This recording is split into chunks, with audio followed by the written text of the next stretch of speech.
खुलुमबाय स्टुडिअ दङ आं राजिब बसुमतारी आरो बे समाव नोंथांमोननि गेजेराव लानानै फैदों मोनसे बिग ब्रेकिं आपडेट बाक्सानि बागानपारा गिरुवा ओनसोलाव मोनसे बुथारनाय जाथाया खास्रि बिस्रि बुथारनाय जाथाय जादोंमोन आरो बे बुथारग्रा सुबुङा गावनिनो मोजां मोनग्रामोन एबा गावनिनो मोजां मोननाय बे गावनिनो मोजां मोननाय सुस्मिता बर'खौ बुथारग्रा मिजिं बर'आ गावखौनो गोदोनायाव दौलें होनानै गावखौनो फोजोबना लाबाय बे जाथाया ओनसोल नाङैनो सोमोनांथाव जाथाय जादों।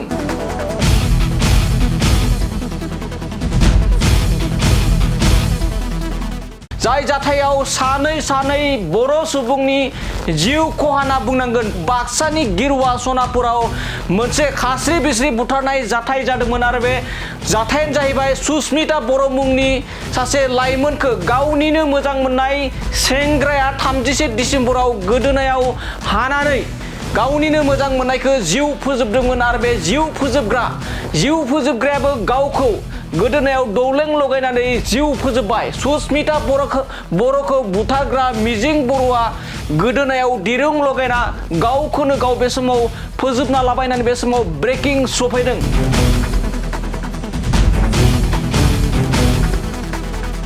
नंगौ बे समाव फिन आरो फोरमायबाव बाक्सानि बागानपारा ओनसोलाव जाबायदि सासे लाइमोन सिख्लाखौ इनाय अनागारै बुथारना गालांनाय फोथाराव न' खाथिनि फोथाराव बुथारना गालांदोंमोन बे बुथारग्रायानो गावनिनो मोजां मोननाय मिजिं बर' होननाय बुंदोंमोन। मिजिं बर'आ दा बे समाव गावखौनो बे गाव जे बुथारनाय बे बुथारनायखौ सहायनो हायैनि गावखौनो गाव बे समाव दौलें लगायना गोदोनायाव दिरुं लगायनानै फोजोबना लाबाय होननानै बे समाव जोंनिसिम बे समाव सोराङाव सफैदों।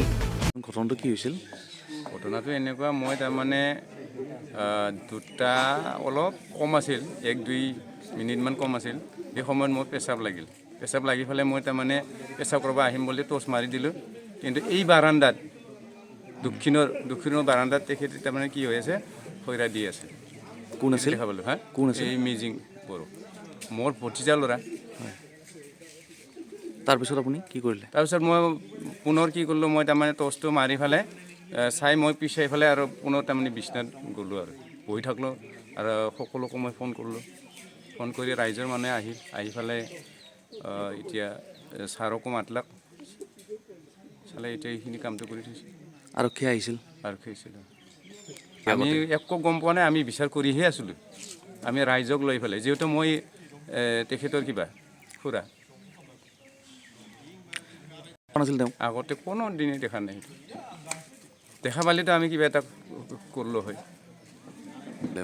এই ঘটনাটো আমাৰ ভাল পোৱাই যিহেতু যিটো ছোৱালীক ভাল পাইছিল তেখেতে এই ভাল পোৱাৰ মাজতে কিবা এটা হৈছে তেওঁলোকৰ নিজে তাৰমানে হত্যা কৰিছে নহ'লেতো এনেকৈ নহয় নিজে হত্যা কৰিছে।